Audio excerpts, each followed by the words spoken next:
मैं रिजवान असद और आप देख रहे हैं नशेमन न्यूज़। इस वक्त मैं सीम इब्राहिम साहब के साथ हूँ। सीम इब्राहिम जो साबिक हिंदुस्तान के वज़ीर थे, एविएशन और इंफॉर्मेशन मिनिस्टर थे, कर्नाटका में वज़ीर थे, एमएलसी थे।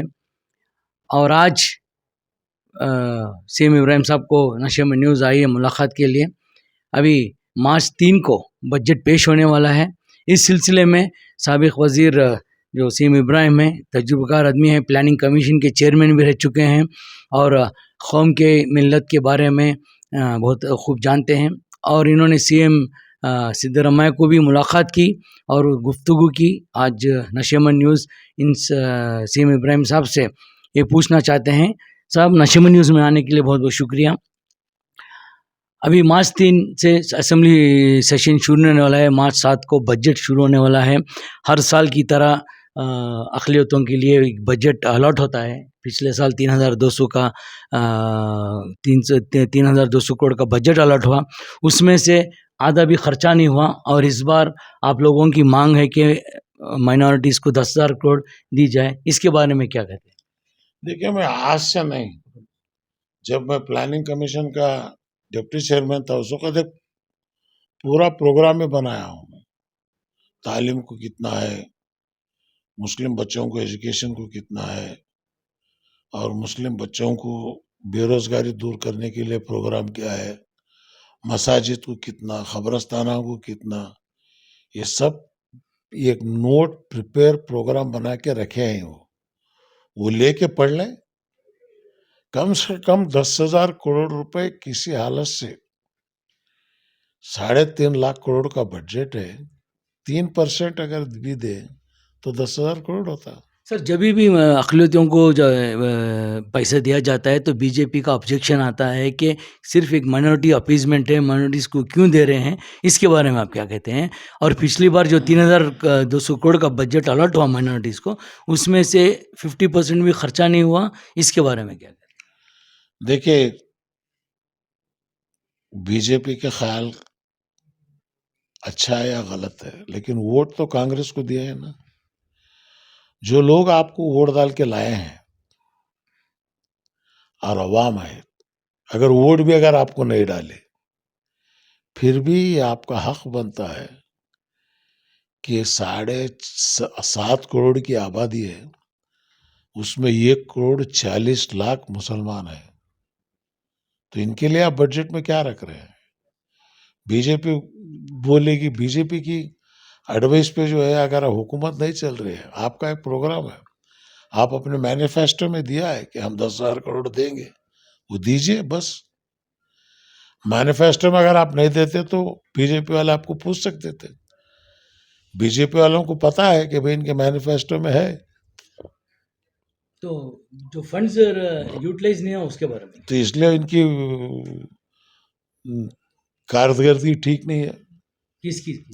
जो खर्च करना था किस डिपार्टमेंट को मिले, क्यों नहीं हुए, इसके ऊपर तहकीक हो, वजह क्या है, खर्चा क्यों नहीं है। सर, पिछले मैं भी 10 साल से मैं देख रहा हूँ कि जब भी माइनॉरिटीज़ को पैसे आते हैं 50% आते हैं और मार्च 31 के बाद चल जाते हैं।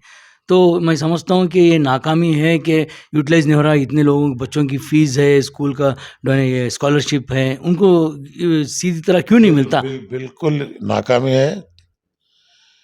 इसके लिए एक इंक्वायरी होना है, क्यों खर्चा नहीं हुआ। अब जब हम थे, शायद था पैसा, एक पैसा तक खर्चा होता था। याया साहब थे, अजीज सेठ थे, किसी जमाने में जो है वक्फ का पैसा लैप नहीं हुआ है। पूरा पैसा जो है खर्च होता रहा है। तो ये पिछले 10 साल से आदत हो गई है कि पैसा वापस जा रहा। क्यों जा रहा है? तो ये जो है आपको चाहिए कि भाई इसे आप पूरा पैसा खर्च करें और माइनॉरिटी मिनिस्ट्री इसके ऊपर ज्यादा तवज्जो दें। आप मुसलसल एक 3-4 दिन से सिद्धरामैया साहब से मुलाकात हुई, मैं भी आपको देखा उधर।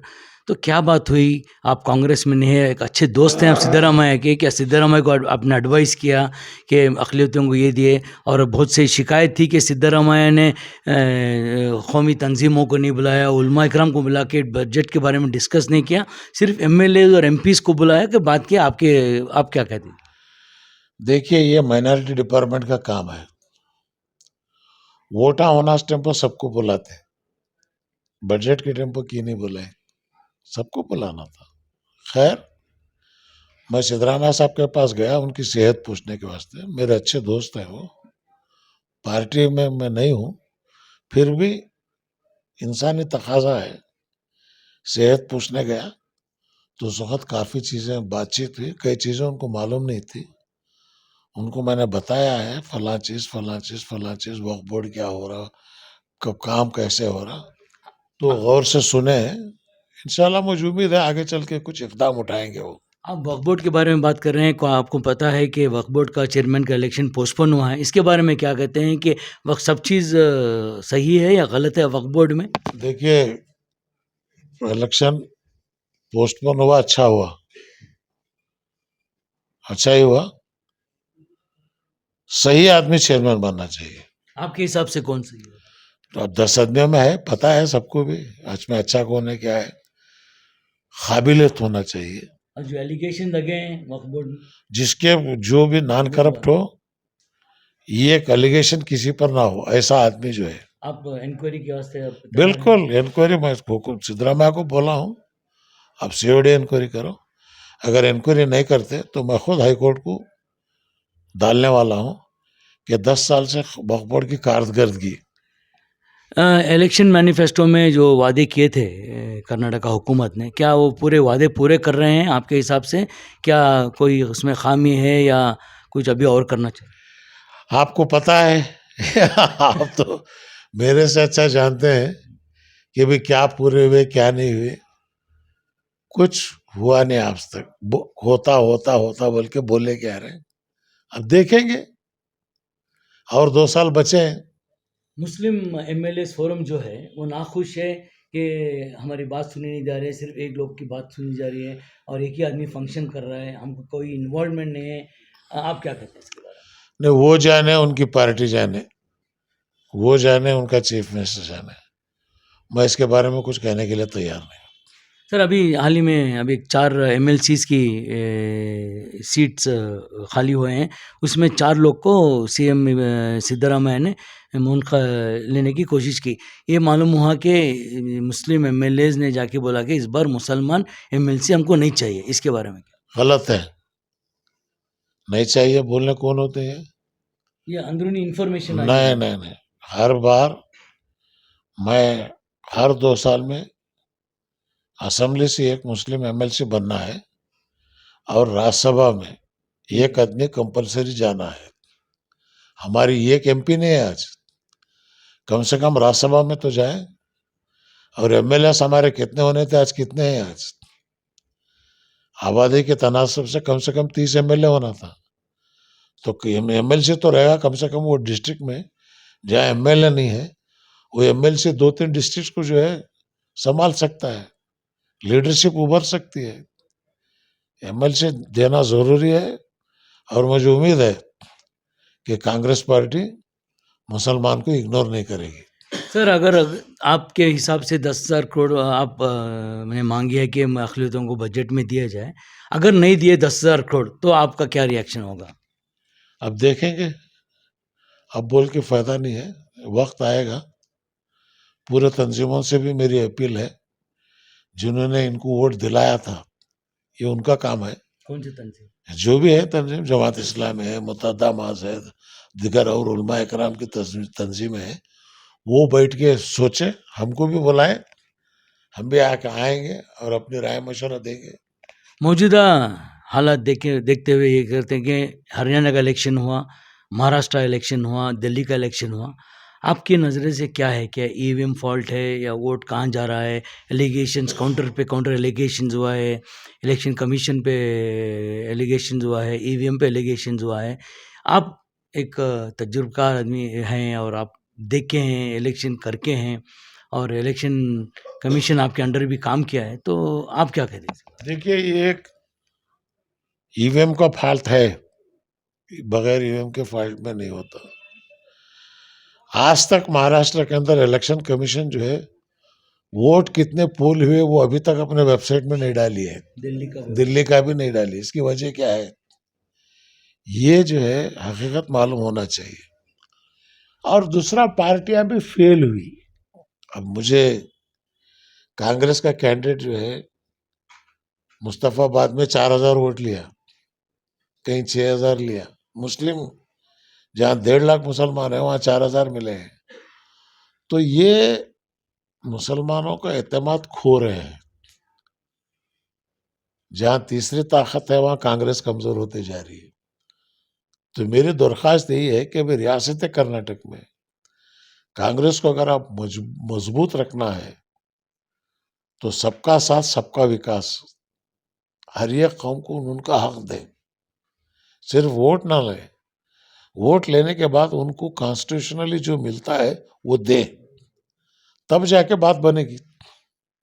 आप भी एक थर्ड फोर्स बनाने की एक कोशिश चल रही है, मुहिम चल रही है, क्या कहना चाहते हैं? अगर आप जिस वक्त बनाएंगे तो आपके ऊपर भी एलिगेशन आएगा कि सिम इब्राहिम साहब भी बी टीम है, सी टीम है, तो इसके बारे में क्या?